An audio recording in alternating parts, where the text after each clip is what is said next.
కూడి వచ్చిన పరిశుద్ధులు ప్రియులైన సహోదరులు సహోదరులకి ప్రభునామములో వందనాలు. దేవుని మహాకృప చొప్పున మరొకసారి మనం ఆయన సన్నిధిలో చేరి ఆయన ఆరాధించి ఒక విశేషమైన సమయాన్ని మనకు అనుగ్రహించాడు. గత వారము మనం నేర్చుకున్న అంశాన్ని సహోదరులు మనకు జ్ఞాపకం చేశారు. దేవుని యొక్క సన్నిధిలో కనపడాలి అనే సంగతులు మనం నేర్చుకుంటాం. ఈరోజు మరొక అంశాన్ని మనం నేర్చుకుందాం.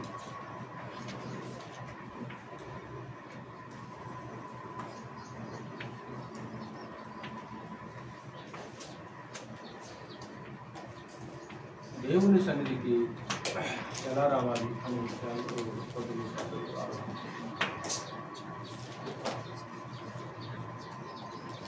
దేవుని యొక్క సన్నిధికి ఎలా రావాలి, ఆయన సన్నిధి ఎక్కడ ఉంటుంది అనే సంగతులు పోయిన వారిలో మనం నేర్చుకున్నాం. దేవుని యొక్క సన్నిధి, ఆయన ప్రసన్నత అనేది ఆయన ప్రజల మధ్య ఉంటుందని, ఆయన ప్రజలతోటి ఆయన ప్రజలు ఎక్కడుంటే అక్కడ దేవుని యొక్క ప్రసన్నత, ఆయన సన్నిధి అనేది ఉంటుంది అనే సంగతులు మనం నేర్చుకున్నాం. అయితే దేవుని సన్నిధికి ఎలా రావాలి, దేవుని యొక్క సన్నిధికి వచ్చేటప్పుడు ఎలా ఉండాలి? సహజంగా మనం ఏం ఆలోచన చేస్తుంటామంటే, ఈరోజు ఆరాధనకి అందరూ వచ్చారు అని మనం అనుకుంటాం. అంటే జనాలను చూసి సహజంగా మనం సంతోషపడతాం. ఈరోజు అందరూ వచ్చారు ఆరాధనకి, ఈరోజు అందరూ బైబిల్ క్లాస్కి వచ్చారు అని సహజంగా మనకి ఒక రకమైన సంతోషం, ఒక రకమైన ఫీలింగ్ అనేది ఉంటుంది. దేవుడు ఏం చూస్తాడంటే, అందరూ వచ్చారా లేదా అనే దానికంటే అసలు వీళ్ళు ఎలా వచ్చారు అనేది దేవుడు చూస్తాడు. అంటే అందరూ వచ్చారా లేదని చూడాలంటే అది కూడా చూస్తాడు. మొట్టమొదటి దేవుడు ఏం చూస్తాడంటే, వీరు దేవుని యొక్క సన్నిధికి ఎలా వస్తున్నారు. మనకేమో అమ్మాయ ఈరోజు అందరూ వచ్చారండి అని మనకి. దేవుడు అలా కాదు, అందరూ వచ్చారని ఆయన సంతోషించడు. వచ్చేవాళ్ళు ఎలా వస్తున్నారు, వచ్చేవాళ్ళు ఎలా వస్తున్నారు అది ప్రాముఖ్యమైనది. రాదగిన విధముగా దేవుని యొక్క సన్నిధికి, ఆయన మందిరానికి రాకపోతే ఎన్ని కార్యక్రమాలు చేసినా సరే వాటి వలన మనకి ఎలాంటి ప్రతిఫలం అనేది ఉండదు. అంటే మనం వచ్చినందుకు మనం క్రియలు చేసినందుకు దేవుడు సంతోషపడాలి. మనం వచ్చినందుకు దేవుడు సంతోషించాలి. మనం చేసిన క్రియలను బట్టి దేవుడు ఆనందించాలి. చేశామా లేదా అంతేనన్నా, ఎలా చేస్తే ఏంటనా కాదు. చేశామా లేదా అనేది నీకు నాకు, ఇచ్చామా లేదనా అది నీకు నాకు. అంటే వీడు ఎలా చేస్తున్నాడు ఎందుకంటే దేవుడు మన హృదయము కంటే అది కూడా అంటాడు యోహాను పత్రిక. దేవుడు మన హృదయము కంటే అధికుడై సమస్తమును ఎరిగినవాడు. అంటే మనం ఏ హృదయంతో వస్తున్నామో, ఏ హృదయంతో ఇస్తున్నామో, ఏ హృదయంతో చేస్తున్నామో ఎవరు చూస్తారు? దేవుడు చూస్తుంటాడు. ఆయన హృదయములను అంతరంద్రియములను పరిశీలించేవాడు దేవుడు. హృదయాలను అంతరంద్రియాలను దేవుడు ఏం చేస్తుంటాడు? ఎప్పటికప్పుడు స్కాన్ చేస్తుంటాడు. ఆయన స్కాన్ చేస్తూనే ఉంటాడు. ఆయన వాక్యము స్కాన్ చేస్తుంటుంది వాస్తవానికి. అందుకే ఆయన వాక్యం యొక్క శక్తి గురించి మాట్లాడితే ఏమంటాడు? దేవుని వాక్యము సజీవమై బలము గలదై రెండంచులుగా వాడిగల ఖడ్గము కంటేను బలముగా ఉండి ఎక్కడికి వెళ్ళిందంట వాక్యము? కీళ్లను మూలుగును విభజించినంత మట్టుకు దూర్చు. ఒకప్పుడు ఈరోజు వాస్తవానికి ఈరోజు మనం ఉపయోగించుకున్న ఫ్లాష్, ఎక్స్రేలు, స్కానర్స్ లేవు ఒకప్పుడు కదా. కొన్ని సంవత్సరాల క్రితం ఇవన్నీ మొట్టమొదట ఫ్లాష్ కనిపెట్టారు. ఈ ఫ్లాష్ ఏం చేస్తుంది? ఈ ఫ్లాష్ ఏం చేస్తుందంటే పై రూపాన్ని మాత్రమే తీస్తుంది అన్నమాట. కాలక్రమంలో ఎక్స్రే కిరణాలను తీసుకొచ్చారు. ఎక్స్రే కిరణాలు ఏం చేస్తాయి అనమాట? ఈ ఎక్స్రే కిరణాలు ఏం చేస్తాయంటే ఎముకల్ని స్కాన్ చేస్తాయి. ఇంకొంచెం అడుక్కి ముందుకెళ్ళి ఈ ఎంఆర్ఐ స్కాన్ ఏం చేస్తారనమాట? నరాల్లో ఏముందో తెలిసేస్తారు అనమాట. ఇక అంతవరకే వెళ్ళగలదు ఈ కిరణాలు. దేవుని వాక్యం అలా కాదంట. ఎముకలను, కీళ్లను, ఆ కీళ్లలో ఉండే మూలుగులు మట్టుకు దూర్చు అంటే ఆ మూలుగులు అంటే ఎముక మధ్యలో ఒక మూలుగు ఉంటుంది. ఆ మూలుగుల యొక్క మధ్యలోనికి ఏమి వెళ్తుంది? ఇప్పుడు ఆ వాక్యం వెళ్ళి స్కాన్ చేస్తుంది. వాక్యం అంటే వాక్యం యొక్క శక్తి గురించి అక్కడ మాట్లాడుతున్నాడు. దేవుని వాక్యం ఎలాంటిదంటే బలము కలిగినది, రెండంచుల వంటి ఖడ్గము ఉంటుంది. అది స్కాన్ చేస్తుంటాడు. వాక్యం స్కాన్ చేస్తుంటది. పరమ తండ్రి కూడా ఏం చేస్తున్నాడు? హృదయాలని, అంతరంద్రియాలని పరిశీలిస్తుంటాడు ఆయన. కాబట్టి మనం చేసే కార్యక్రమాలు ఆయనకు అనుకూలంగా ఉండాలి, ఆయన అంగీకరించాలి, ఆయన సంతోషపడాలి. అది వచ్చామా లేదన్నా, అది ఎవరికి వచ్చామా లేదా అంతే లెక్క. మనకంతే కాదు, మనకు లెక్క అది. దేవునికి అలాంటి లెక్క కాదు. అది వీడు ఎలా వస్తున్నాడు నా సన్నిధికి, వీడు ఎలా వస్తున్నాడు, వీడు నా మందిరానికి ఎలాగ వస్తున్నాడు, వీడు ఎలా చేస్తున్నాడు, దాన్ని బట్టి దేవుడు మనం చేసే ఈ అర్పణలు కానీ కార్యక్రమాలు కానీ అంగీకరిస్తాడు. ఆయనకు అనుకూలంగా, ఆయన అంగీకరించే విధముగా, ఆయనకి సంతోషం కలిగే విధముగా లేకపోతే ఎన్ని చేసినా సరే అంగీకరించడు. ఎన్ని అర్పణలు అర్పించినా, ఎన్ని పాటలు పాడినా, ఎంత బాగా వాక్యం చెప్పినా, ఎన్ని ప్రార్థనలు చేసినా సరే దేవుడు కోరుకున్న విధానంలో రాకుండా చేస్తే వాటిని దేవుడు అంగీకరించే అవకాశము లేదు. కాబట్టి సహోదరులారా, దేవుని యొక్క సన్నిధికి వచ్చేటప్పుడు మనం ఎలా రావాలి?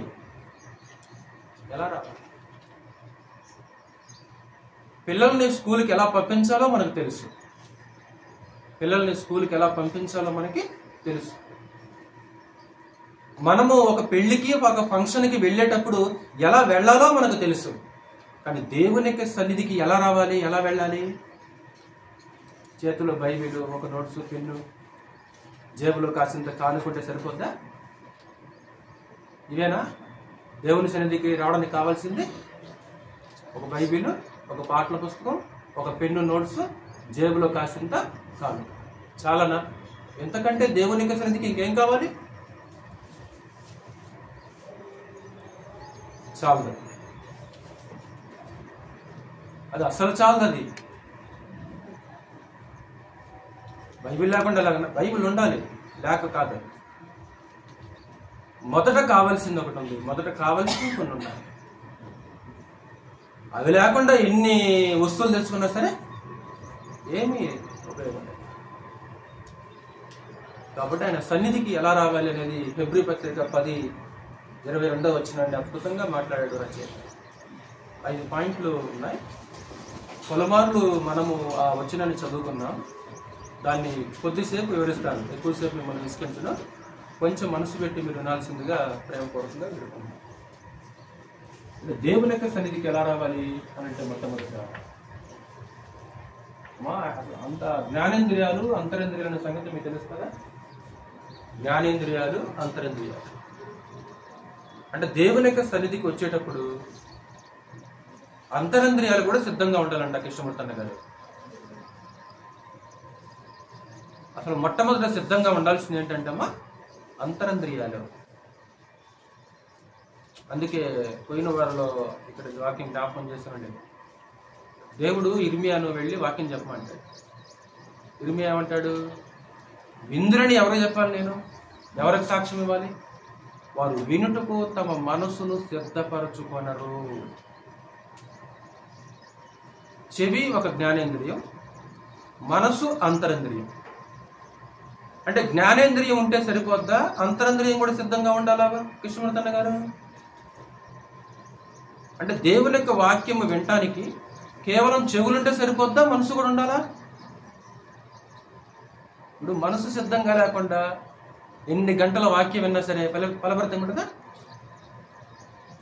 సున్నా గంటల వాక్యం విన్నా సరే చెవులతో, మనసు సిద్ధంగా లేకపోతే వాక్యం వలన ఎలాంటి ప్రతిఫలం అనేది ఉండదు. కాబట్టి జ్ఞానేంద్రియాలు, అంతరింద్రియాలు అనే ఈ 2 రకాల ఇంద్రియాలను దేవుడు సృష్టించాడు మనిషికి. జ్ఞానేంద్రియాలు ఎంత ప్రాముఖ్యమో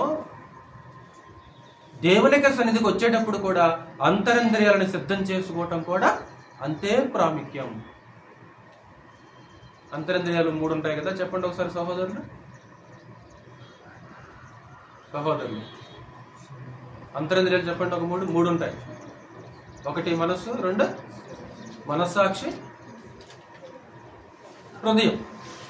అంతే కదా, మనస్సు, హృదయము, మనస్సాక్షి. ఇవి అంతరింద్రియాలు. ఇవి బాహ్యంగా కనిపించవు, కంటికి కనిపించేవి కదా. జ్ఞానేంద్రియాలు ఏమో కంటికి కనిపిస్తుంటాయి, అంతరంద్రియాలు ఇదిగో లోపల అంతరంగంలో ఉంటాయి. అందుకే దావీదు రాసిన ఆ కీర్తన అక్కడ ఒక మాట ఉంటుంది, నా ప్రాణమా యెహోవాను సన్నిధించుము, నా అంతరంగముననున్న సమస్తమా. నా అంతరంగంలో ఉన్న సమస్తమా. ఎన్నున్నాయండి అంతరంగంలో? ఏమున్నాయి అంతరంగంలో? అంటే ఏవి స్తుతించాలి? నా ప్రాణమా యెహోవాను సన్నిధించుము, నా అంతరంగముననున్న సమస్తమా. అందుకే పౌలు ఒక మాట ఉంటుంది కదా, ఆత్మతో పాడుదును, మనస్సుతో పాడుదును. ఇప్పుడు నిజంగా ఈరోజు ఇప్పుడు ఇందాక ఒక అరగంట పాటలు పాడాం కదా, మనసుతో పాడావా, నోటితో పాడావా సహోదరులరా? ఇప్పుడు కేవలం పెదవులు మాత్రమే కాదు, జిహ్వాబలం అర్పించాలి. ఓకే, 4 కావాలి. ఇంకా ఎక్కడ పాడాలంట? మనస్సుతో పాడుదును, మనస్సుతో, ఆత్మతో పాడుదును, మనస్సుతో పాడుదును. ఇందాక పాటలు 4 పాటలు పాడిందా, మనస్సు పాటలు పాడిందమ్మా? తిళ్ళరా, నాకు సమాధానం చెప్పొద్దు, మీకు మీరు సమాధానం చెప్పుకోండి. నాకు సమాధానం చెప్పండి, మిమ్మల్ని ప్రశ్న అడగట్లేదు. అంటే నేను ఇందాక ఎలాగ దేవుణ్ణి స్తుతించాను, ఎలా పాడాను అంటే జ్ఞానేంద్రియాలు ఎంత అవసరమో దేవుని సన్నిధికి వచ్చేటప్పుడు అంతరింద్రియములను కూడా సిద్ధం చేసుకోవడం అనేది అంత ప్రాముఖ్యం. అందుకే అందులో మనస్సాక్షి గురించి మాట్లాడాడు. అక్కడ కల్ముషం లేని మనస్సాక్షి అంటారు.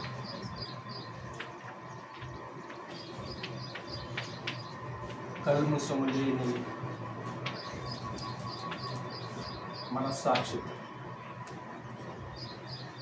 సార్ బోటికి చూడండి గారా, దేవుని యొక్క సన్నిధికి ఎలా రావాలి? మొట్టమొదట కల్ముషము లేని మనస్సాక్షితో. అంటే మనస్సాక్షికి కల్మషం తోచకుండా. తెలుసుగా, మనస్సాక్షి ఒకటి ఉంది మనలో. మనస్సాక్షి ఒకటి కంటికి కనపడదు. మావయ్య గారు వినాలి. అక్క మీరు వినండి, మీరు వింటే మనసు పెట్టి వింటే బాగుంటుంది. మనస్సాక్షికి కల్మషం తోచకూడనట్లు అంటాడు. అంటే మనస్సాక్షి ఎక్కడ ఉంటుంది? అంతరంగంలో. అంటే మనస్సాక్షికి ఏం తోచకూడదు? కల్మషం, మరక, మచ్చ. అంటే మనస్సాక్షి యొక్క పని ఏంటి? మనస్సాక్షి యొక్క పని ఏంటి? కోట దోషారోపణ చేయదు. ఇప్పుడు నువ్వు మంచోడువో చెడ్డోడువో భార్య కూడా చెప్పలేదు, భర్త కూడా చెప్పలేడు. ఎవరు చెబుతారు? దాన్ని కనుక నిర్మలంగా ఫ్రీగా ఉంచుకుంటే మనం ఎలాంటి వాళ్ళం ఎవరికి తెలుసు? ఎక్కువ భార్య కూడా తెలియదు. అంటే 90% తెలవచ్చేమో, కానీ 100కు 100% నాకు తెలిసి 100% నాకు తెలిసి తెలియకపోవచ్చు. ఎందుకంటే భార్యకు తెలియకుండా రహస్యంగా ఎన్ని ఆలోచించేస్తున్నాం మనం. తెలియదు కదా, భార్యకు తెలియకుండా రహస్యంగా ఎన్ని ఆలోచిస్తామో, ఎన్ని తలంపులు తలస్తుంటామో. భర్తకు తెలియకుండా ఎన్ని తలంపులు ఉంటాయో, భర్తకు తెలియకుండా ఎన్ని ఆలోచనలు ఉంటాయో. కాబట్టి 100కు 100% నేనంటే ఏంటో నా భార్యకు తెలుసా? 100కు 100% నేనంటే ఏంటో నా భర్తకు తెలుసా? 100కు 100% తెలియదు. తెలుసు, 100కు 100% మాత్రం నాకు తెలిసి తెలియదు. కానీ మనం అంటే ఏంటో బాగా ఎవరికి తెలుసు అంటే మన మనస్సాక్షికి తెలుసు అండి మనం అంటే ఏంటో. అంటే మనం యథార్థవంతులమో, చెడ్డోళ్ళమో, కపటదారులమో,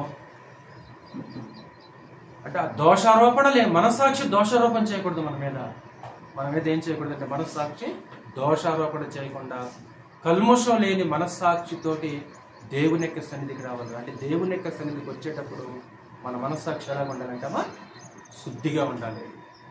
మనస్సాక్షి కావాలి. అంటే మనస్సాక్షి నీ మీద దోషారోపణ చేయకూడదు. నువ్వు తప్పు చేసావని నీ మనస్సాక్షి నీతో చెప్పకూడదు. ఇదిగో నీవు పొరపాటు చేసావు కదా, నిన్న నీ పొరపాటు చేసావు కదా అని నీ మనస్సాక్షి నీతో చెప్పకూడదు. ఇది నేను అబద్ధం ఆడావు కదా అని నీ మనస్సాక్షి నీతో చెప్పకూడదు. ఒకవేళ అలా చెబుతున్నా సరే మనస్సాక్షిని అణచి ఒకవేళ దేవుని యొక్క సన్నిధికి వస్తే ఏం జరుగుతుంది అంటే శుద్ధి చేయబడిన మనస్సాక్షి కలిగి రావాలి. అందుకే క్రీస్తు యేసు యొక్క రక్తం ఏం చేస్తుందంటే మనస్సాక్షిని కడిగి వేస్తుంది. యేసు రక్తం ప్రతి పాపం నుంచి మనం పవిత్రులుగా చేరని తరచుగా మనం వింటుంటాం పదాలు. యేసు రక్తం మొట్టమొదట మనల్ని ఎక్కడ తాకుద్దో తెలుసా? ఎప్పుడైతే మనం ఆ బాప్తిస్మం నీటిలో పాతిపెట్టబడతామో దేవుడు క్రీస్తు యేసు యొక్క రక్తాన్ని మన మనస్సాక్షి మీద ప్రోక్షించి మన మనస్సాక్షిని ఏం చేస్తుంటాడంటే సంపూర్ణంగా కడిగి వేస్తాడు. చదువు మాట్లాడకండి. హెబ్రీయులకు రాసిన పత్రిక 9వ అధ్యాయము 14వ వచనం. అక్కడ 9:14 చదవాలి. చదవండి. 9:14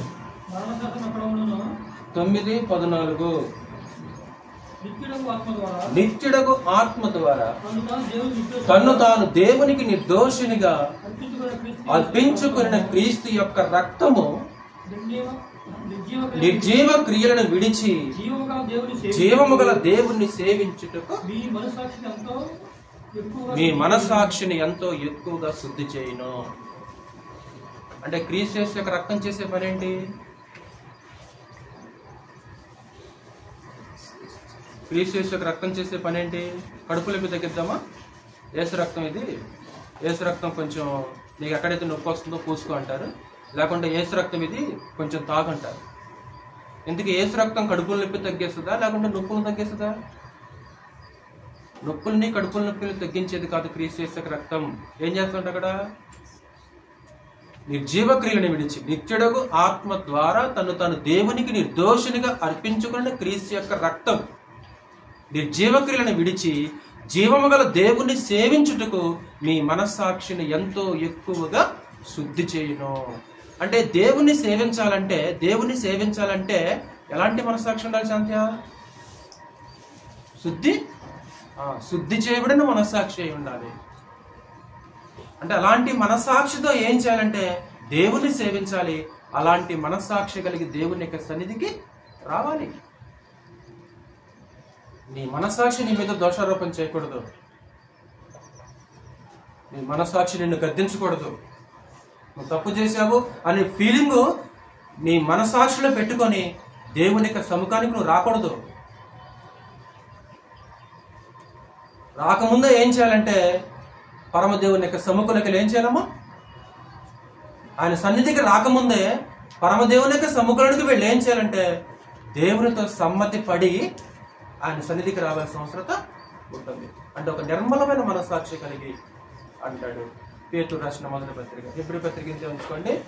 తరచుగా మనం ఆ పత్రిక చదువుతుంటాం. హెబ్రీకి రాసిన పత్రిక, పేతురు రాసిన మొదటి పత్రిక 3వ అధ్యాయము 21వ వచనంలో కూడా మనస్సాక్షి ఎలా ఉండాలంటాడు? 3వ అధ్యాయము 21వ వచనం. దానికి సాదృశ్యమైన బాప్తిస్మము ఇప్పుడు మిమ్మును రక్షించుచున్నది. అదేదనగా శరీర మాలిన్యము తీసివేయట కాదు గాని, అంటే బాప్తిస్మం పొందామనుకో నీళ్ళలో శరీరానికి అంటిన మట్టి పోతున్నారా? సరితా బాప్తిస్మం పొందుతాం కదా. బాప్తిస్మం పొందినప్పుడు శరీరానికి ఉన్న మట్టి మాలిన్యం అంతా పోతుందా? కాదు. శరీర మాలిన్యము తీసివేయట కాదు గాని, అంటే మనం బాప్తిస్మం పొందినప్పుడు ఏం జరుగుతుంది? శరీరానికంటే మురికి పోట్ల మరి ఏం జరుగుతుంది? చదువు తర్వాత యేసుక్రీస్తు పునరుద్ధాన మూలముగా దేవుని విషయము నిర్మలమైన మనస్సాక్షినిచ్చు ప్రత్యుత్తరమే. నిర్మలమైన మనస్సాక్షి, నిర్మలమైన మనస్సాక్షి అంటే అలాంటి మనస్సాక్షితోటి కల్ముషం లేని, ఎలాంటి మచ్చ కానీ మరక కానీ లేని, దోషారోపణ చేయలేని ఆ మంచి మనస్సాక్షితోటి మనం ఏం చేయాలమ్మా? దేవుని యొక్క సన్నిధికి రావాలి. ఆయన సన్నిధికి వచ్చినప్పుడు బైబిల్ ఉందా లేదా? బైబిల్ అవసరమే. ముందుగా ఏముండాలి? నీ మనస్సాక్షి సిద్ధంగా ఉండాలి. నీ మనస్సాక్షి నీ మీద దోషారోపణ చేయకూడదు. అది శుద్ధి చేయబడాలి. వాస్తవాన్ని ఐగుప్తు నుంచి విడుదలైన తర్వాత సీనాయి పర్వతం దగ్గరికి మోషే ప్రజలు నడిపిస్తుంటాడు దేవుని యొక్క ఆదేశ ప్రకారం.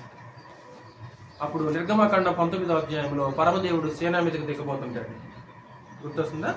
అక్కడ నిబంధన 5-6 వచనాల్లో దేవుడు అంతా నిబంధన చేస్తుంటాడు. నిబంధన చేసిన తర్వాత, ఇదిగో మోషే, నువ్వు సీనాయి ఎక్కిరా, నేను సీనాయి మీదకి దిగుతున్నాను, వాళ్ళు ఎలా నడుచుకోవాలో ధర్మవిధి నీకు ఇచ్చేస్తారని దేవుడు మోషతో మాట్లాడుతుంటాడు. అయితే మోషే నువ్వేం చేయాలంటే, నేను సీనాయి మీదకి దిగుతున్నాను కాబట్టి నువ్వు ప్రజలను ఏం చేయాలంటే శుద్ధి చేయాలి. ప్రజలను ఏం చేయాలి? నువ్వు శుద్ధి చేయాలి. ఎందుకు? ఇదిగో నేను మీ మధ్య పర్వతం ఉంది కదా, ఈ పర్వతం మీదకి నేను వస్తున్నాను అంటే ప్రజలు ఆయన దగ్గరకు వస్తున్నప్పుడు, ఆయన ప్రజల దగ్గరకు వస్తున్నప్పుడు ప్రజలు ఎలా ఉండాలి? శుద్ధి చేయబడిన వారై ఉండాలి. అంటే కడగబడిన వారై ఉండాలి. నెక్స్ట్ ప్రోక్షింపబడిన హృదయాలు అంటాడు. 2 ప్రోక్షింపబడిన హృదయాలతో.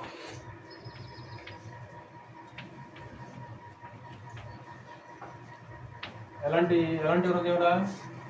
ఎలాంటి హృదయం చూడాలి. ఎలాంటి హృదయం? ప్రోక్షించబడటం అంటే అర్థం ఏంటి? ప్రోక్షింపబడిన హృదయాలతో దేవుని యొక్క సన్నిధికి వచ్చేటప్పుడు ఆ హృదయం ఎలాగ ఉండాలంటే ప్రోక్షింపబడిన హృదయాలతో. ప్రోక్షింపబడటం అంటే ఏం ప్రోక్షించబడాలి? ఎక్కడ ప్రోక్షించబడాలి? హృదయం మీద. హృదయం మీద ప్రోక్షణ జరిగే ప్రోక్షింపబడిన హృదయాలతోటి దేవుని యొక్క సన్నిధికి రావాలి. హృదయం కావాలి. ఆయనకు కావాల్సింది ఏంటంటే నీ హృదయం. సొలొమోను మాట్లాడుతూ, నా కుమారుడా, నీ హృదయము నాకు ఇమ్ము. ఏమడుగుతున్నాడు ఆయన? ఇప్పుడు హృదయాన్ని దూరంగా ఉంచుకొని గొంతు సించుకొని ఇక్కడ పాటలు పాడామనుకో, ఏమన్నా ఉపయోగం ఉంటుందా? హృదయం అనేది ఆలోచనలకి, భావోద్వేగాలకు నిలబెట్టదు. హృదయాన్ని ఎక్కడో ఉంచుకున్నా ఇక్కడ మాత్రం గొంతు సించుకొని పాటలు పడుతున్నా. అంటే ఆయన సన్నిధికి వచ్చేటప్పుడు హృదయం సిద్ధంగా ఉండాలి. నీ హృదయం, ఆ హృదయం కూడా ఎలాంటి హృదయం అంటే ప్రోక్షింపబడిన హృదయం. అంటే ప్రోక్షింపబడిన అంటే దేని చేత ప్రోక్షించబడాలి? పేతురు రాసిన మొదటి పత్రిక ప్రోక్షణ అనేది దేని చేత చెప్తుంది కదా. 1వ అధ్యాయము, పేతురు రాసిన మొదటి పత్రిక 1వ అధ్యాయము 1వ వచనం. మొదటి పేతురు 1వ అధ్యాయం 1వ వచనం. యేసుక్రీస్తు అపోస్తులుడైన పేతురు తండ్రి అయిన దేవుని భవిష్యత్ జ్ఞానమును బట్టి ఆత్మ వలని పరిశుద్ధత పొందిన వారై విధేయులగుటకును యేసుక్రీస్తు రక్తము వలన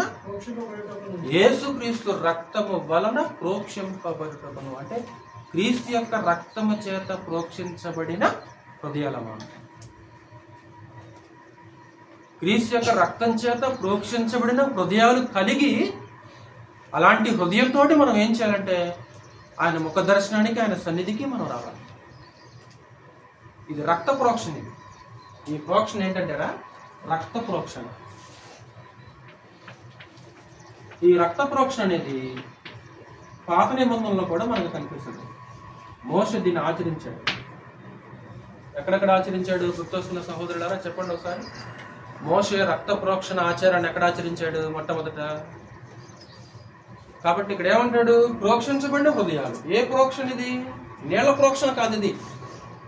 నీళ్ల ప్రోక్షణ, ఒలివ నూనె, కొబ్బరి నూనె ప్రోక్షించబడటం కాదు, ఇది రక్త ప్రోక్షణ ఇది కదా.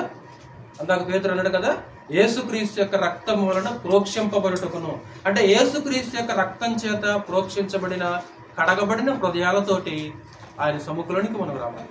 ఈ రక్త ప్రోక్షణ అనేది కొత్తదేం కాదు. వాస్తవానికి పాత నిబంధనలో మోషే దాన్ని ఆచరించాడు. ఎప్పుడు అంటే దేవుని యొక్క ఉగ్రతను తప్పించుకోవడానికి, ఈ రక్త ప్రోక్షణ ఉగ్రతను తప్పించుకోవడానికి ఈ రక్త ప్రోక్షణ ఆచారం ఆచరించాడు. ఎవరి ఉగ్రత? దేవుని యొక్క ఉగ్రత. ఎప్పుడు? ఐగుప్తులో. మీకు తెలుసు కదా, దేవుడు ఒకరోజు చివరిలో ఏం చేయబోతున్నాడు? ఐగుప్తులో మనుషుల్లో తొలుచులని, జంతువుల తొలుచులని దేవుడు ఏం చేయబోతున్నాడు? నాశనం చేస్తున్నాడు ఆయన. కాబట్టి మీరేం చేయాలి? ఒక కుటుంబానికి గొర్రె పిల్లను వధించేసి ఆ రక్తాన్ని ఏం చేయాలంటే ఇదిగో మీ గడప కమ్మల మీద ప్రోక్షించాలి. ఆ రక్తం యొక్క గురుతును చూసి సంహారక దూత ఏం చేస్తాడు? దాటిపోతాడు. ఆ ఉగ్రత అనేది మీ మీదకి రాదు. అంటే దేవుని యొక్క ఉగ్రతను తప్పించుకున్నటకు మోషే రక్త ప్రోక్షణ ఆచరణను ఆచరించాడు. ఈ రోజు ఎవరైతే యేసుక్రీస్తు యొక్క రక్తం చేత ప్రోక్షించబడతారో వారు దేవుని యొక్క ఉగ్రత నుంచి ఏం చేయబడతారు? తప్పించుకుంటారు. అందుకే రోమా 5:9 మీకు కంఠస్థమే కదా, ఏమంటాడు? ఆయన రక్తం వలన మనము నీతిమంతులముగా తీర్చబడి మరింత నిశ్చయముగా ఆయన ద్వారా ఉగ్రత నుండి రక్షింపబడదము. అంటే అప్పుడు దేవుని యొక్క ఉగ్రత ఉంది, ఇప్పుడు లేదా దేవుని యొక్క ఉగ్రత? ఇప్పుడు కూడా దేవుని ఉగ్రత ఉంది. మరి ఈ రోజు దేవుని యొక్క ఉగ్రతను తప్పించుకోవాలంటే ఏం చేయాలి? ఆనాడు ఐగుప్తు మీదకి వచ్చిన ఉగ్రతను తప్పించుకున్నట్టుకు మోషే రక్త ప్రోక్షణ ఆచరణ ఆచరించాడు. ఈ రోజు దేవుని యొక్క ఉగ్రతను తప్పించుకోవాలంటే యేసుక్రీస్తు యొక్క రక్తం చేత ప్రోక్షించబడాలి. ఎవరైతే యేసుక్రీస్తు యొక్క రక్తం చేత ప్రోక్షించబడిన హృదయాలు కలిగిన వారై ఉంటారో వారు దేవుని యొక్క ఉగ్రత నుంచి ఏం చేయబడ్డారు? రక్షణ పొందారు. అందుకే రోమా 8:1 కూడా ఒక మాట అంటే పౌలు, ఇప్పుడు క్రీస్తు యేసునందున్న వారికి ఏ శిక్షా విధియో ఏది లేదు. ఎందుకు? శిక్ష నుంచి విడిపించబడ్డారు, ఉగ్రత నుంచి ఏం చేయబడ్డారంటే తప్పించబడ్డారు. ఒకసారి చదువు ఆ మాటలు. హెబ్రీయులకు రాసిన పత్రిక 11వ అధ్యాయంలో మోషే ఆచరించిన రక్త ప్రోక్షణ ఆచారాన్ని ఇక్కడ రచయిత మాట్లాడుతుంటాడు. 11వ అధ్యాయము 28వ వచనం చదువు ఒకసారి.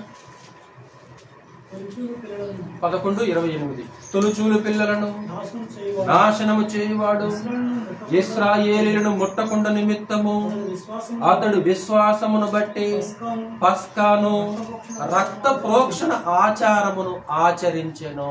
రక్త ప్రోక్షణ ఆచారము అంటే ఆ ఐగుప్తులో ఆచరించాడు. అలాగే ధర్మశాస్త్రం ప్రతిష్ఠించిన తర్వాత ఆ జంతువుల యొక్క రక్తాన్ని ఏం చేశారంటే ఆ ధర్మశాస్త్రం మీద, ఆ జనుల మీద జంతువుల యొక్క రక్తం చేత వాళ్ళ మీద ప్రోక్షించేశాడు మోషే. అలాగే అహరోను కుటుంబాన్ని యాజకులుగా ప్రతిష్ఠించినప్పుడు కూడా మోషే ఏం చేశాడో తెలుసా? ఆ బలిపీఠం మీద రక్తాన్ని తీసేసి అహరోను మీద, అహరోను యొక్క కుమారుల మీద రక్తాన్ని ఏం చేశాడు? ప్రోక్షించేశాడు. అంటే వాళ్ళేమో జంతువుల యొక్క రక్తం చేత ప్రోక్షించబడ్డారమ్మా. కానీ ఈ రోజు ఎవరి యొక్క రక్తం చేత ప్రోక్షించబడ్డాం? చూడండి ఎంత అద్భుతమో తమ్ముడు, ఎంత శ్రేష్టమైన స్థితిలో చూడండి ఒకసారి. వాళ్ళేమో జంతువుల యొక్క రక్తం చేత ప్రోక్షించబడ్డారు. ఈరోజు మనమేమో క్రీస్తు యేసు యొక్క రక్తం చేత ప్రోక్షించబడ్డాం. ఆ ప్రోక్షించబడిన వాళ్ళు మాత్రమే యాజక సేవ చేయాలి. పాత నిబంధనలో కూడా ఎవరు పడితే వాళ్ళు యాజక సేవ జరిగించడానికి అవకాశం లేదు. కాబట్టి క్రీస్తు యేసు యొక్క రక్తం చేత కడగబడిన హృదయం కావాలి. ఒకవేళ హృదయం ఇందాక చెప్పాను కదా, ఒకవేళ హృదయం కనుక దోషారోపణ చేసిందనుకో దేవుని దగ్గరికి వెళ్ళి సమ్మతి పడి దేవుని యొక్క సన్నిధికి రావాలి. చదువు ఆ మాటలు. యోహాను రాసిన మొదటి పత్రిక 3వ అధ్యాయం. మీకు తెలిసిన మాటలే. యోహాను రాసిన మొదటి పత్రిక 3వ అధ్యాయం 19వ వచనం నుంచి. యోహాను రాసిన మొదటి పత్రిక 3వ అధ్యాయము 19వ వచనం చదువుతున్నాను. ఇందువలన మనము సత్య సంబంధులమని ఎరుగుదుము, దేవుడు మన హృదయము కంటే అధికుడై. దేవుడు మన హృదయము కంటే అధికుడై అంటే అర్థం ఏంటి? సైలెంట్ గారు ఆ మాట అర్థం ఏంటి? హృదయం కంటే అధికుడంటే హృదయం కంటే అధికుడంటే దావీదు ఒక మాట అంటాడు, నేను కూర్చునుట, నేను లేచుట నీకు తెలియను, నాకు తలంపు పుట్టక మునుపే నీవు నా మనసు గ్రహించుచున్నావు, మాట నా నాలుకకు రాక మునుపే. అంటే ఎవరో తెలుసు? అంటే మన హృదయం కంటే అన్ని అధికుడు ఆయన. ఆలోచిస్తాడు ఆయన. ముందుగానే తెలుసుకుని మన హృదయ ఆలోచనలు, మన భావాలు.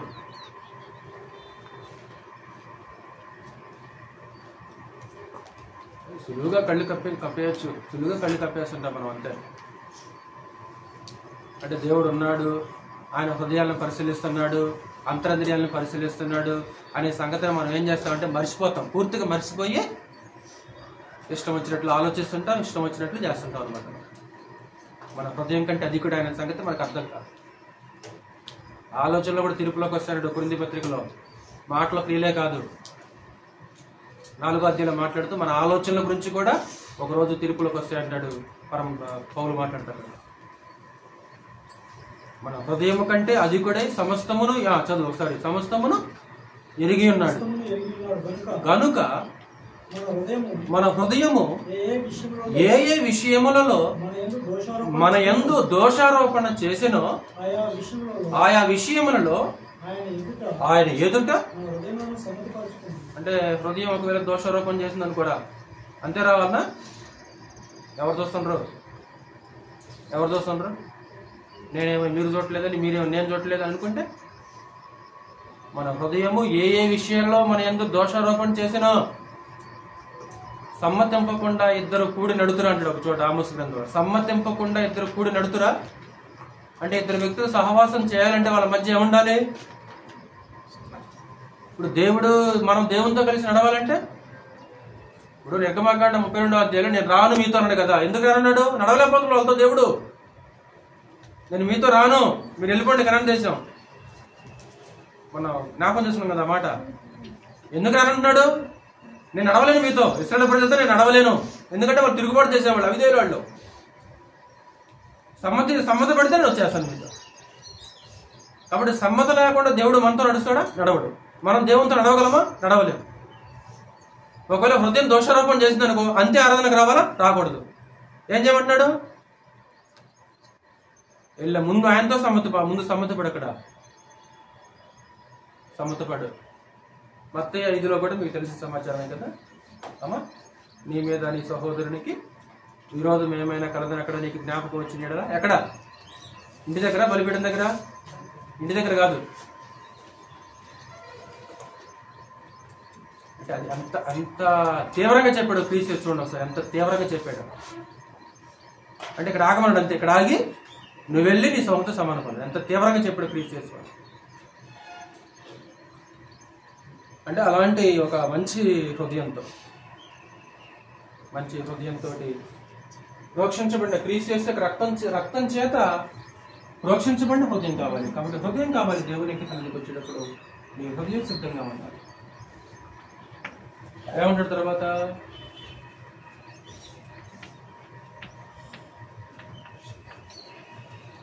నిర్మలమైన ఉదకముతో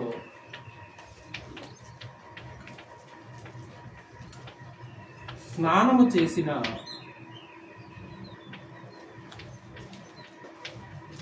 శరీరమును గలవారై.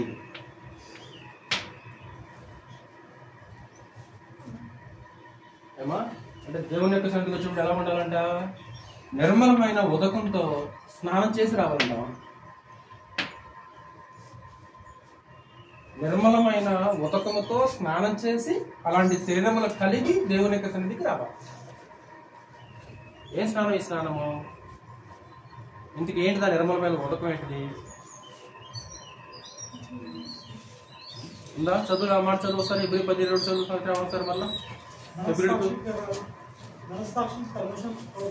అదిగో నెంబర్ 1, మనస్సాక్షికి కల్మషం తోచకుండానట్లు ప్రోక్షింపబడిన హృదయములు గలవారమై నిర్మలమైన ఉదకముతో స్నానము చేసిన శరీరములు గలవారమై.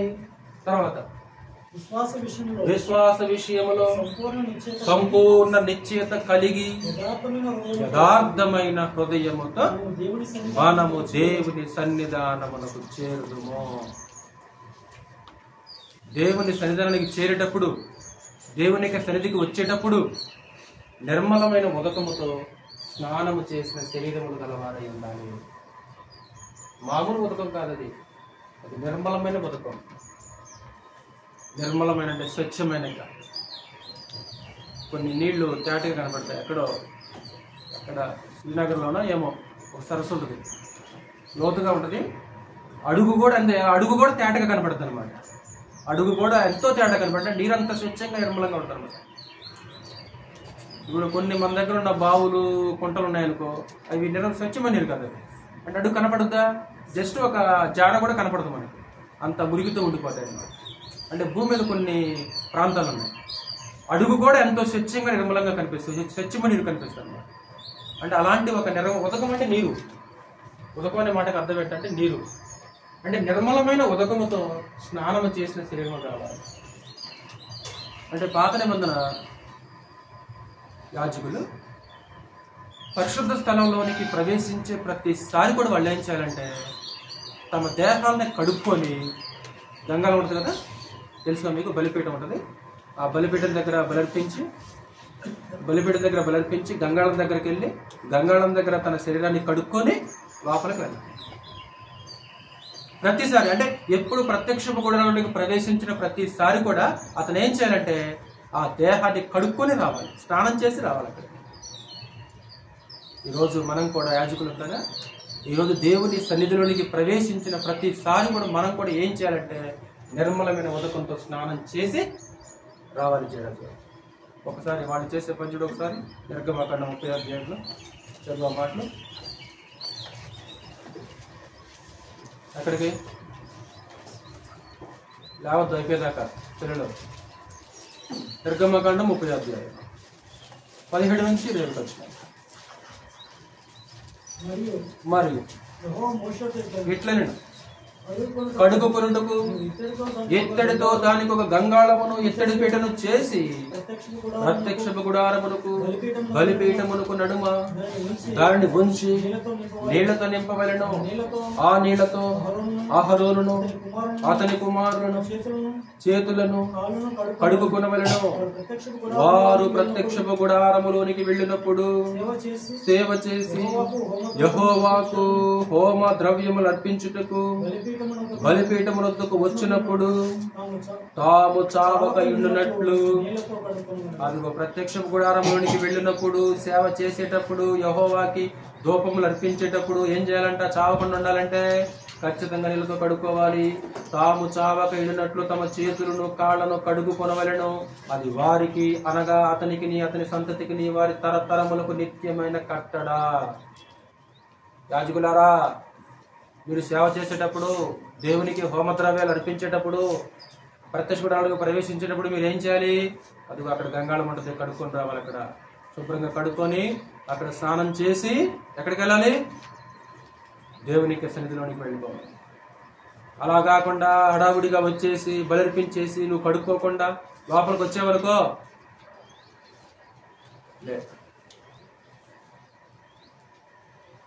ఆ రూపంలో రాకపోతే, కడుక్కోకుండా శుద్ధి చేసుకో కూడా రాకపోతే, యూదులతో అన్నమాట మీకు గుర్తుంది కదా,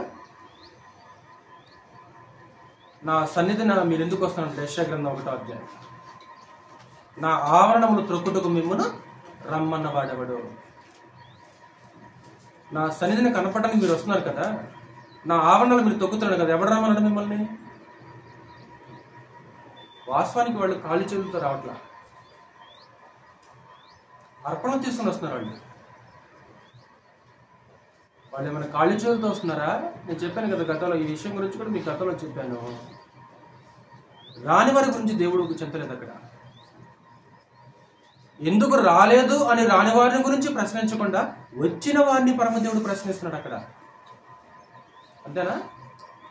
రాని వారిని ప్రశ్నిస్తున్నాడా లేకుంటే వచ్చిన వారిని ప్రశ్నిస్తున్నాడా? నా ఆవరణంలో త్రొక్కుటకు మిమ్మల్ని రమ్మన్నవాడేవాడు, ఎవడు రమ్మన్నాడు మిమ్మల్ని? ఏమయ్యా, మరి నువ్వే కదా బలర్పించమన్నా, విశ్రాంతి దినం ఆచరించమన్నా, అమావాస్య కొడకలు అన్నావు, నేనే చేయమన్నావి.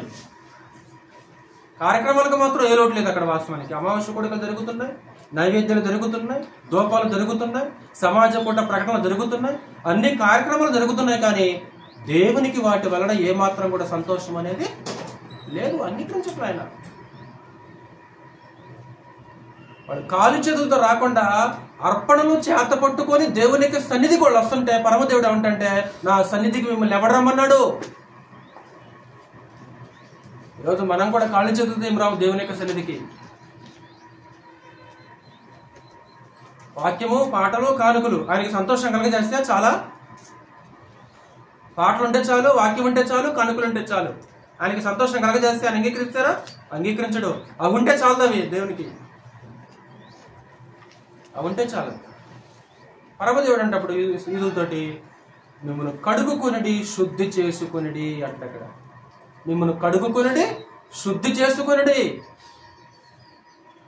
మీరు శుద్ధి చేసుకోవాల్సినవి ఇంకా చాలా ఉన్నవి, కడుక్కోవలసినవి ఇంకా చాలా ఉన్నవి. అంటే కడగబడి శుద్ధి చేయబడి దేవుని యొక్క సన్నిధికి రావాలి. అంటే ఈ నిర్మలమైన ఉదకం ఏంటంటే, ఈ నిర్మలమైన ఉదకం ఏంటి తెలుసమ్మా? ఈ నిర్మలమైన ఉదకం ఏంటంటే, ఉదకం అంటే నీరు అని అర్థము. ఇది అక్షార్థమైన నీరు కాదు, ఇది దేవుని వాక్యం అనే నీరు. ఇది అంటే దేవుని యొక్క వాక్యము చేత కడగబడిన శరీరాలు కలిగి ఉండాలి, కడగబడిన హృదయాలు కలిగి ఉండాలి. అంటే వాక్యం చేత ప్రతి దినం మనం ఏం చేయాలంటే జరగదు, వాక్యం చేత ప్రతి దినం కూడా కడగబడాలి మనం. ఒకరోజు కాదు ఇది, ఒకరోజు జరిగేది కాదు ఇది. కాబట్టి ప్రత్యక్ష గుడారానికి వెళ్ళిన ప్రతిసారి యాజకుడు ఎలాగైతే తన దేహాన్ని కడుక్కుంటున్నాడో, దేవునికి సన్నిధికి వచ్చేటప్పుడు మనం కూడా ఎలా ఉండాలంటామా? నిర్మలమైన ఉదకముతో స్నానము చేసిన శరీరాలు. ఎందుకు ఏంటి ఉదకం అంటే? వాక్యము. అంటే వాక్యము చేత కడగబడాలి. యాకోబు రాసిన పత్రిక 4వ అధ్యాయం వచ్చిన ఒకసారి అక్కడ కూడా మిమ్మల్ని కడుగుకుని శుద్ధి చేసుకుంటే మాట్లాడుతుంటాడు యాకోబు కూడా. యాకోబు రాసిన పత్రిక 4వ అధ్యాయము 8వ వచనం చదువు ఒకసారి. 4:8 చదవాలి. దేవుని యొద్దకు రండి, అప్పుడు ఆయన మీ యొద్దకు వచ్చును.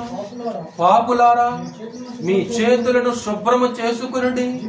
విమర్శకులారా, మీ హృదయములను పరిశుద్ధపరచుకునండి. మీ చేతులు కడుక్కునండి. సేమ్ యెషయా గ్రంథంలో దేవుడు ఈదులతో మాట్లాడినట్లే ఇక్కడ యాకోబు కూడా శ్రోతలతోటి మాట్లాడుతున్నామా? మీ చేతులు కడుక్కునండి, శుభ్రం చేసుకునండి. మీ హృదయములను ఏం చేయాలంటే మీ హృదయములను పరిశుద్ధపరచుకునండి దేవుని వాక్యం చేత. అంటే అలాంటి సంఘాన్ని దేవుడు కోరుకుంటున్నాడు తమ్ముడు. క్రీస్తు కూడా, వాస్తవానికి క్రీస్తు కూడా తన సంఘాన్ని ఏం చేస్తున్నా తెలుసామా? ఉదకంతో పవిత్రం చేస్తున్నాడు యేసుక్రీస్తు వారు. యేసుక్రీస్తు వారు తన సంఘాన్ని ఉదకంతో పవిత్రం చేస్తాడు. ఆయన ఉదకం అంటే నీరు, అది దేవుని వాక్యం. చదువుసారా మాట ఎఫెసీయులకు రాసిన పత్రిక 5వ అధ్యాయం 27వ వచనంలో. ఎఫెసీయులకు రాసిన పత్రిక 5వ అధ్యాయం 25-26 వచనాలు. పురుషులారా, భార్యలను ప్రేమించుడి, అటువలే క్రీస్తు కూడా సంఘమును ప్రేమించి కళంకమైనను ముడత అయినను అట్టిది మరి ఏదైనా లేక పరిశుద్ధమైనది గాను నిర్దోషమైనది గాను మహిమ గల సంఘము గాను ఆయన తన ఎదుట దానిని నిలవబెట్టుకున్న వలనని. అదుగో చూడండి, అక్కడ చూడండి ఒకసారి. వాక్యముతో ఉదక స్నానము చేత దాన్ని పవిత్రపరచి పరిశుద్ధ పరచుటకై. ఒకసారి బోర్డుకి చూడండి. కాబట్టి ఉదకం అంటే అర్థం ఏంటి తమ్ముడు? ఉదకం అంటే అర్థం ఏంటి? వాక్యం. అంటే వాక్యం చేత ఏం చేయబడాలంటామా? వాక్యం చేత పవిత్రపరచబడాలి, వాక్యం చేత పరిశుద్ధపరచబడాలి. అంటే దేవుని యొక్క వాక్యం చేత మనల్ని మనం ప్రతి దినం ఏం చేయాలి? కడుక్కుంటూ ఉండాలి. ప్రతిరోజు వాక్యం చేత మనం కడుక్కుంటూనే ఉండాలి, కడగబడుతూనే ఉండాలి. వాక్యం విన్న ప్రతిసారి కూడా, వాక్యము విన్న ప్రతిసారి, వాక్యం నేర్చుకున్న ప్రతిసారి ఎక్కడ బలహీనత కనపడిందో, ఎక్కడ లోపం కనపడిందో, ఎక్కడ దిద్దుబాటు అవసరమైందో ఆ దిద్దుబాటు లోపాన్ని వెంటనే ఏం చేయాలమ్మా? వెంటనే కడుక్కోవాలి. కడుక్కొని రండి మీరు నా దగ్గరకు వచ్చేటప్పుడు. ఎవడరమ్మన్నాడు మిమ్మల్ని? నా దగ్గరికి మీరు రావాలంటే మీరు కడుక్కోవాల్సిందే, శుద్ధి చేసుకోవాల్సిందే. కడుక్కోకుండా రావద్దు. కాళ్ళు కడుక్కోకుండా వస్తే ఇంట్లోకి ఊరుకుంటావు నువ్వు పిల్లల్ని? స్త్రీలు ఉండకమ్మా ఏం చేస్తావు? వర్షాకాలం ఇప్పుడంటే సిమెంట్ రోడ్లు వచ్చాయనుకో, అప్పుడంతా బురదుతావు. కాళ్ళకు బురద అంటుంది. తల్లి ఇంట్లో కనేస్తుందా? కడుకోరా, కాళ్ళు కడుకోరా. ఎక్కడికైనా చావుకి వెళ్ళాను అనుకో, ఏం చేస్తామా? వెళ్ళొచ్చావా? కాళ్ళు కడుకోనరా. అంటే నీ ఇంట్లోకి వచ్చేటప్పుడు కడుక్కొని రావాలి, దేవుని ఇంట్లోకి వచ్చేటప్పుడు ఎలాగైనా రావచ్చు. ఎందుకంటే ఆయన అడగడు కదా, వెంటనే ఆయన అడగడు కదా. ఎక్కడంటే అమ్మ అడుగుతుంది, ప్రయత్నం తీసుకుంటుంది అమ్మ వెంటనే. మరి ఆయన ఇంటికి వచ్చినప్పుడు ఎలా ఉండాలి? మరి ఆయన ఇంట్లోకి వచ్చినప్పుడు ఎలా ఉండాలి? మరి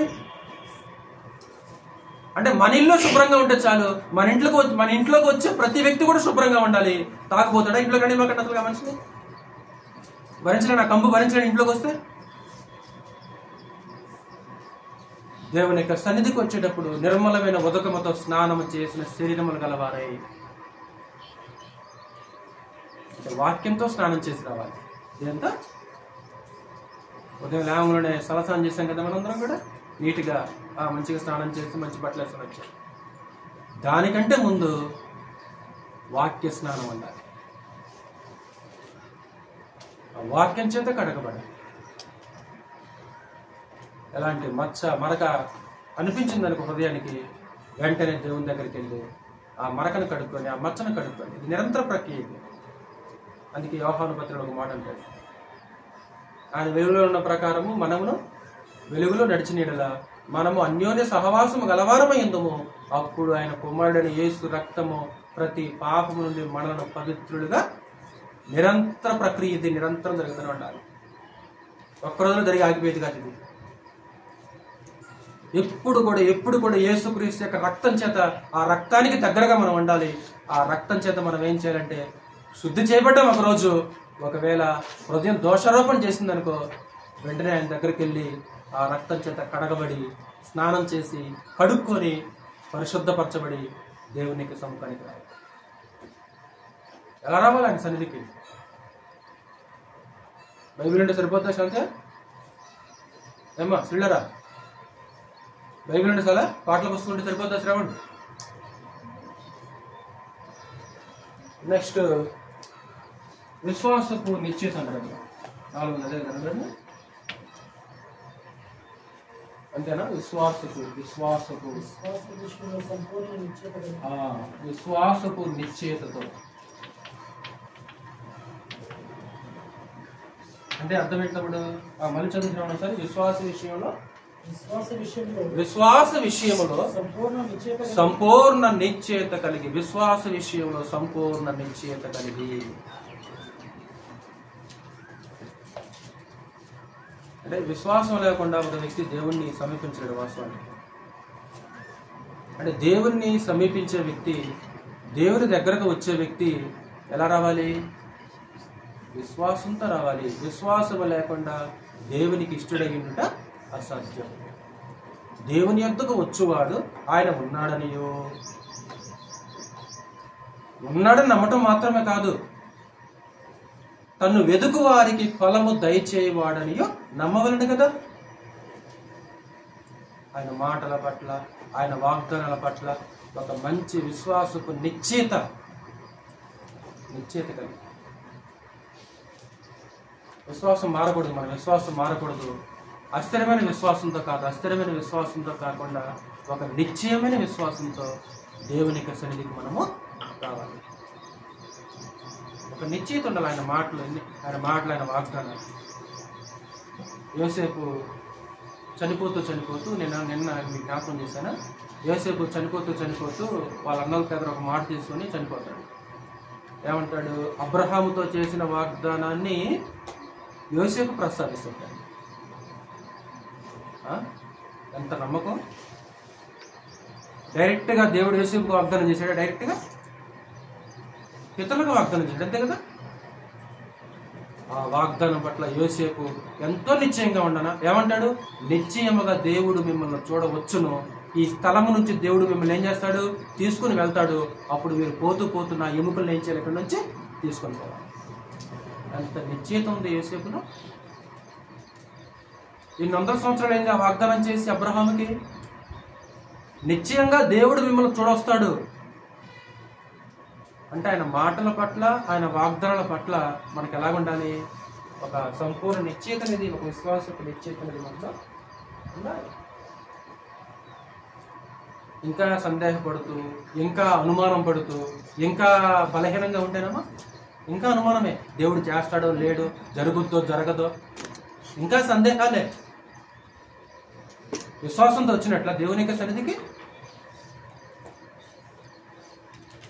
అప్పుడు చివరికి ఒక మంచి మాట అన్నాడు. చివరికి ఏమన్నాడు? యథార్థమైన హృదయముతో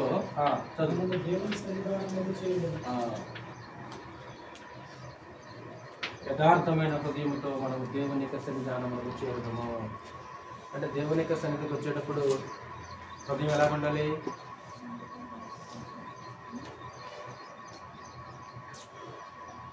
గోళ్ళు కట్టుకుంటే హృదయంలో లోపల ఒక మాట ఉంది, పైన పర్సనాలిటీ అంటే లోపలేమో మున్సిపాలిటీ అంటే. అంటే అర్థం ఏంటి? పైన పర్సనాలిటీ, లోపల మున్సిపాలిటీ అండి. ఆయన పైనేమో బాగా ఉండంగా ఉంటాడు, లోపలేమో రోగాల పుట్ట దేహం. అలాంటి వాళ్ళని అలా పోలుస్తుంటారు బాగా. పైకి నవ్వొస్తుంది అన్నమాట. ఇప్పుడు వెళ్ళలేదా? అంటే పైకి భక్తి కలిగిన వారి వాళ్ళే నటిస్తూ ఆ శాస్త్రుల పరిశీలన కూడా పోల్చాడుగా ప్రభు. మీరు ఎలాగున్నారు? మీరు సున్నం కొట్టిన సమాధిని పోలి, అంతరంగం సమాధి, పైన దేహం ఎలాగుంది? యథార్థ హృదయం.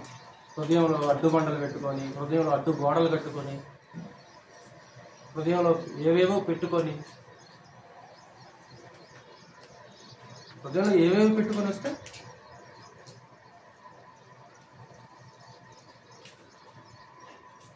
అన్నలు చేసిన కీడు యోసేపు హృదయంలో పెట్టుకుంటే కృష్ణమూర్తి గారు ఎన్ని సంవత్సరాల జ్ఞాపకం ఉంది యోసేపుకి? అన్నలు ఎంత కీడు చేశారానికి మనసులో పెట్టుకుంటా, హృదయంలో పెట్టుకుంటా యోసేపు అవన్నీ హృదయంలో పెట్టుకుని ధాన్యం అమ్మిండా? అవన్నీ హృదయంలో పెట్టుకుని అతని పొల దగ్గర భోజనం సిద్ధం చేశాడా? మనం చేస్తాం అలానే. ఇంటికి వచ్చిన చుట్టాలని లోపల తిట్టుకుంటుంటే మళ్ళీ భోజనం పెడతాం మనమైతే. యోసేపు అలా చేయలా.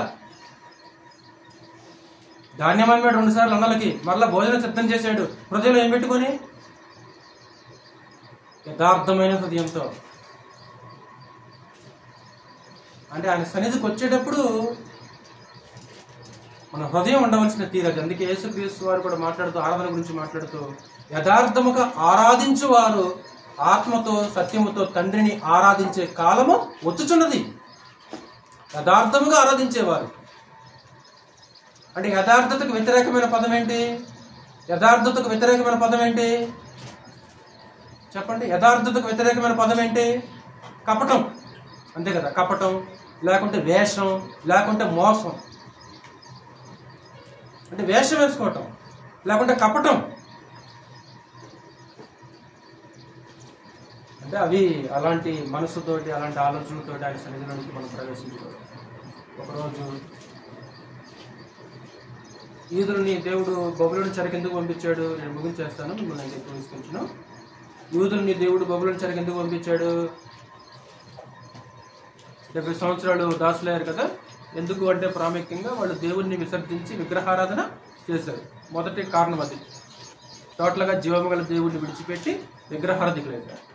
అంటే యెరూషలేం పట్టణంలో, యూదా దేశంలో బహిరంగంగా విగ్రహారాధన చేశారు. వాళ్ళు బహిరంగంగా, బహిర్గతంగా విగ్రహారాధన చేశారు. అలా చేసినందుకే దేవుడు వాళ్ళని చెరకు పంపించాడు. చెరలోనికి వెళ్ళిన తర్వాత కూడా వాళ్ళు ఎలాగున్నారంటే, విగ్రహారాధన బహిర్గతంగా చేయట్లేదు, కానీ అంతర్గతంగా విగ్రహారాధన చేస్తూ దేవుని దగ్గర ఏమన్నా మంచి మంచి విషయాలు దొరుకుతాయా, లేకుంటే దేవుడు ఏమైనా సమాచారం ఇచ్చాడని ప్రవక్త దగ్గరకు చెడుగుతుంటారు. ఏజికెళ్ళి ఏం చేయలేదు కదా, హృదయం ఏముంది? అప్పుడు దేవుడు ఏజికెళ్ళి ప్రత్యక్షమై, నరపుత్రుడా, ఈ ప్రజలు తమ హృదయాల్లో విగ్రహాలు పెట్టుకొని నీ దగ్గరకు వచ్చారు. అంటే హృదయాల్లో ఏం పెట్టుకొని ప్రవక్త దగ్గరకు వచ్చారు? హృదయాల్లో ఏం పెట్టుకొని దేవుని దగ్గరకు వచ్చారు? హృదయాల్లో ఏం ఉంచుకొని? ఈరోజు మన హృదయాల్లో కూడా అలాంటి అడ్డుగోడలు, అడ్డుబండలు మన హృదయాల్లో ఉంటే, ఒకవేళ దేవుని యొక్క సన్నిధికి అలా వస్తే, చదువు ఆ మాటలు ముగించేసుకున్నాం. యెహెజ్కేలు గ్రంథం 14వ అధ్యాయము 1 నుంచి 6 వచనాలు. యెహెజ్కేలు గ్రంథం 14వ అధ్యాయము 1 నుంచి 6 వచనాలు. అంతటా పెద్దలలో కొందరు నా యొద్దకు వచ్చి నా ఎదుట కూర్చుండి ఉండగా యెహోవా వాక్కు నాకు ప్రత్యక్షమయ్యేలాగు సెలవిచ్చెను, నరపుత్రుడా, ఈ మనుషులు తమ హృదయములలో విగ్రహములనే నిలుపుకొని దోషము పుట్టించు అభ్యంతరమును తమ ఎదుటనే పెట్టుకొని ఉన్నారు. వీరు నా యొద్ద ఏమైనా విచారణ చేయదగునా? అంటే దేవుని దగ్గర విచారించడానికి వచ్చారు వీళ్ళు. ఎవరు? ఇశ్రాయేలు ప్రజలు, లేకుంటే యూదులు. ఇశ్రాయేలు ప్రజలు దేవుని దగ్గర విచారించడానికి వచ్చారు. దేవుని దగ్గర నుంచి సమాచారం ఏమైనా మాకు వచ్చిందా? ఏం చెప్తాడు ఈ ప్రవక్త అని దేవుని దగ్గర విచారించడానికి వచ్చారు. ఎలా వచ్చారంట? వాళ్ళు హృదయములలో విగ్రహాలను నిలుపుకొని వచ్చేసారు వీళ్ళు. అంటే యథార్థ హృదయంతో రాళ్ళ వాళ్ళు కదా. వాళ్ళ హృదయంలో ఉన్నది తీసేసుకొని రాళ్ళ వాళ్ళు హృదయంలో వాటిని ఉంచుకొని, హృదయంలో వాటిని కప్పెట్టుకొని ఏం చేశారంటే దేవుని దగ్గరకు వచ్చేసారు. అలాంటి వాళ్ళకి దొరకదు, సమాధానం దొరకదు అంటాడు. 4వ వచనం, కావున నీవు వారికి సంగతి తెలియజేసి ఇలాగ చెప్పుము, ప్రభువైన యెహోవా సెలవిచ్చిందేమనగా, తమ విస్తారమైన విగ్రహములను బట్టి తమ మనస్సును విగ్రహములు నిలుపుకొని తమకు దోషము కలుగు చేసుకొని తమ ఎదుట అభ్యంతరమును పెట్టుకొని ప్రవక్త యొద్దకు వచ్చు ఇశ్రాయేలు అందరూ. అంటే మనసులో విగ్రహాన్ని పెట్టుకొని, మనసులో గోడలు కట్టుకొని దేవుని యొక్క సన్నిధికి రావటం వలన, దాని వలన మనకి ఒరిగేది ఏమి? అది నష్టమే తప్ప ఎలాంటి లాభము కానీ దేవుని దగ్గర నుంచి ప్రతిఫలం కానీ మనం ఏమాత్రం కూడా పొందుతాం. కాబట్టి సహోదరి సహోదరులుగా, దేవుని యొక్క సన్నిధికి వచ్చేటప్పుడు మన జ్ఞానేంద్రియాలతో పాటు ఏం చేయాలంటే మన అంతరేంద్రియాలను కూడా చాలా నిర్మలంగా, చాలా శుద్ధముగా ఉంచుకోవలసిన అవసరత ఉంది. అలా కాకుండా వచ్చామా లేదా, చేసామా లేదా, దేవుడికి కావాల్సినది కాదు. అది మనుషుల లెక్క. వచ్చారా లేదా, ఎంతమంది వచ్చారు, మన లెక్క. అది అందరు వచ్చారా, అది మనం చూస్తుంటాం. కానీ దేవుడు అలా చూడడు. దేవుడు ఏం చూస్తున్నాడంటే, ఇదిగో వీళ్ళు నా సన్నిధికి ఎలా వచ్చారు, వీళ్ళు నా సన్నిధికి, నా దగ్గరకు ఎలా వచ్చారు, వీళ్ళు నన్ను దర్శించడానికి వచ్చారు, నా దగ్గరకు వచ్చారు, వీళ్ళు ఎలా వచ్చారు అని పరమదేవుడు ఏం చేస్తుంటే మన హృదయాలని, మన అంతరింద్రియాలని పరిశీలిస్తుంటారు. అలా దేవుడు కోరుకున్నట్లు మనం వచ్చి అర్పణలు అర్పిస్తే సంతోషిస్తాడు తప్ప, ఆయన కోరుకున్న విధానంలో మనం రాకుండా అర్పణలు అర్పిస్తే ఎన్ని కార్యక్రమాలు చేసినా సరే వాటి వలన మనకు ఒరిగేదేమీ లేదు, ఏం లేదన్నమాట. కాబట్టి ఆయన అంగీకరించే విధముగా, ఆయనకు అనుకూలముగా, ఆయనకు సంతోషం కలిగేలాగా, ఆయనకు మహిమ కలిగేలాగా మనం చేయాలి. ఇప్పుడు ఎన్ని చేసినా దేవునికి మహిమ రావద్దు తమ్ముడు, ఉపయోగం ఏంటి? ఇప్పుడు చేసిన దేవునికి మహిమ రాలా, దేవునికి ఘనత రాలేదు, చేసిన ఉపయోగం ఏంటి? చేసావా లేదా? కాదు. నువ్వు చేసే దానివల్ల మహిమ రావాలి, ఆయనకి ఘనత రావాలి, ఆయన సంతోషించాలి. అందుకే చేసావా లేదా ఆతిథ్యం కాదు. అందుకే ఏమన్నాడు? శ్రద్ధగా ఆతిథ్యం ఇచ్చుచుండుడి. శ్రద్ధ. చేసావా లేదా, పెట్టావా లేదా? అంటే మన తలంపులు వేరే, దేవుని యొక్క తలంపులు వేరే. మన ఆలోచనలు వేరే, దేవుని యొక్క ఆలోచనలు వేరే. మన ఆలోచన ప్రకారంగా చేస్తే దేవుడు అంగీకరించడు. ఆయన ఆలోచన ప్రకారంగా మనం చేయాలి. ఆయనకు నచ్చినట్లు, ఆయనకు మహిమ కలిగే విధంగా, ఆయనకు సంతోషం కలిగే విధంగా చేయవలసినదిగా, రావలసినదిగా తెలియజేస్తూ ప్రేమపూర్వక వేడుకుంటూ ముగిస్తున్నాను. ఒకసారి బూటికి చూడండి. దేవుని యొక్క సన్నిధికి ఎలా రావాలి అనే సందేశాన్ని మనం నేర్చుకోండి. ఎలా రావాలి? ఒకసారి 5 పాయింట్లు కంఠస్థం చేసేయండి. నాకు ఎప్పుడన్నా మీ ఇంటికి వచ్చినప్పుడు 5 విషయాలు చెప్పండి ఒకసారి. ఈ 5 విషయాలు మీరు మనసులో గుర్తుపెట్టుకోండి. 1, ఎలా రావాలి చెప్పండి ఒకసారి అంతా నాతో కలిసి. కల్మషము లేని మనస్సాక్షితో. 2, ప్రోక్షింపబడిన హృదయాలతో.